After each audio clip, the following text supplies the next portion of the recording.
É muito comum Deus experimentar os seus servos. E quando o texto diz experimentar, ali é provar, testar. É muito comum Deus provar os seus filhos. Por exemplo, quando Abraão tinha 75 anos, Deus lhe fez uma promessa, que ele seria pai de nações. Abraão ficou esperando o cumprimento da promessa, e ele foi provado por 25 anos, até que a promessa virou uma realidade. Só que 15 anos depois da realização do sonho de Abraão, quem aparece novamente? Deus. E agora Deus vai novamente experimentar Abraão, vai provar a Abraão. E Deus aparece para Abraão em visão e diz assim: Abraão, Abraão, vá ao lugar que eu te mostrarei, em Moriá, e lá no monte Moriá me apresente como sacrifício o teu único filho, a Isaque, a quem tu amas. E diz a palavra que Abraão se levantou bem de madrugada, chamou 2 empregados, pegou o Isaque e foi em direção ao monte Moriá. Em Gênesis 22 diz que ali o Senhor o provou.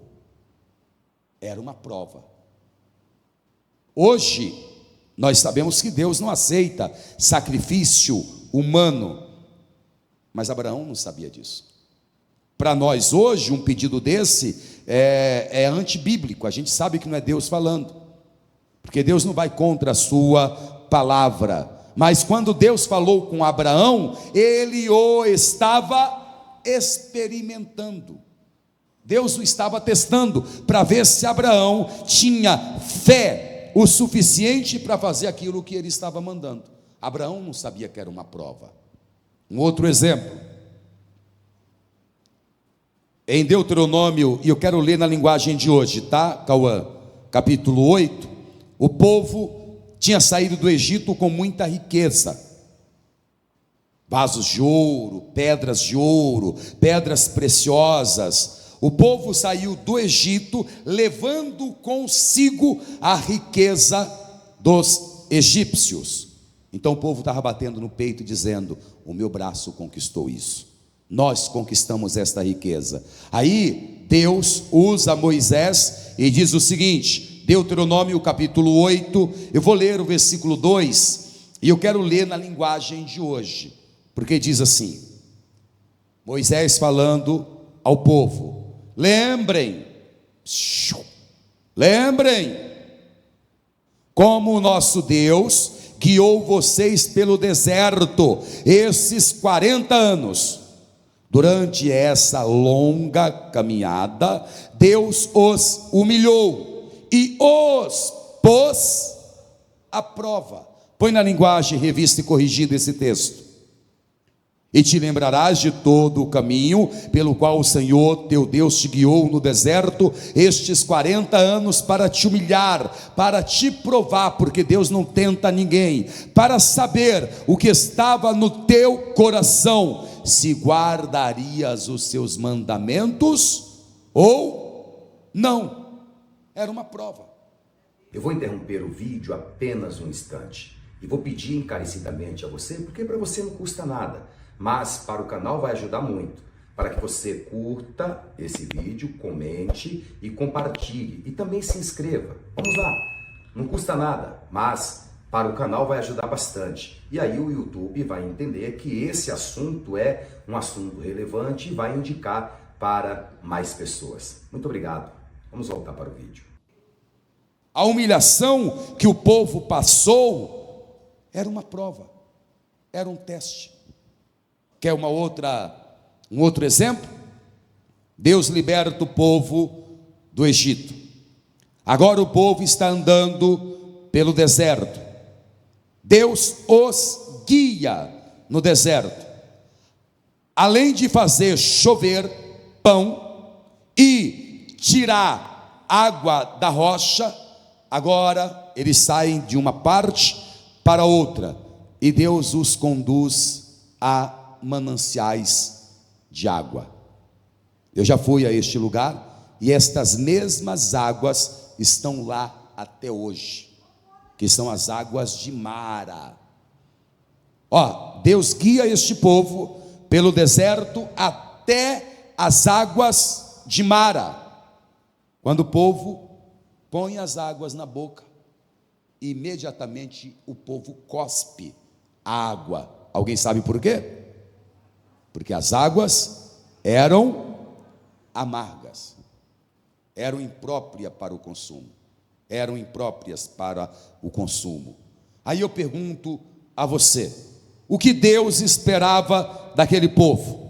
Deus já tinha feito chover pão, Deus tinha feito uma coluna de fogo, proteger aquele povo à noite, e uma coluna em uma nuvem, proteger o povo durante o dia. À noite a coluna de fogo servia como um aquecedor por causa do frio do deserto, enquanto de dia a nuvem, a coluna de nuvem, servia como um ar condicionado no deserto. Deus havia aberto o mar vermelho. O que é que Deus esperava do povo quando o povo viu que as águas eram amargas? Deus esperava o povo dizer: o mesmo Deus que fez uma coluna de fogo nos aquecer à noite e nos guiar pelo caminho, o mesmo Deus que fez uma coluna de nuvem servir para nós como uma barreira contra Faraó e um ar condicionado para o seu povo, o mesmo Deus que abriu o mar vermelho, vai transformar as águas amargas em águas doces. Mas ao invés disso, o que o povo fez? Murmurou, reclamou. Olha o que está escrito no capítulo no capítulo 15, versículo 25 do Êxodo, porque esse texto aqui trata essa história que eu estou te falando. Olha aqui o que está escrito: e Moisés clamou ao Senhor, e o Senhor mostrou-lhe um lenho que lançou nas águas, e as águas se tornaram doces. E ali lhes deu estatutos e uma ordenança, e ali os provou. Era um teste, era uma prova, era um teste. Ei, reclamar não, sou. Não murmurar não, sou. Porque você pode estar sendo provado pelo Senhor, o Senhor pode estar testando você, ué. Então para de reclamar, menino ruim. Para de reclamar, mulher murmuradora. Deus pode estar te provando. Pastor, o que fazer nesta hora? Canta na prova. Passe pela prova cantando o hino da vitória, e o Senhor te dará vitória. Ao invés de ficar reclamando e murmurando. O que você está passando agora, neste momento, você pode não compreender, mas compreenderá a obra do Senhor amanhã. O que você passa hoje, o que você está vivendo hoje, não é para a sua morte, não é para a sua vergonha, não é para a sua destruição, mas é para a glória do Deus Altíssimo. Então não reclama, não murmure,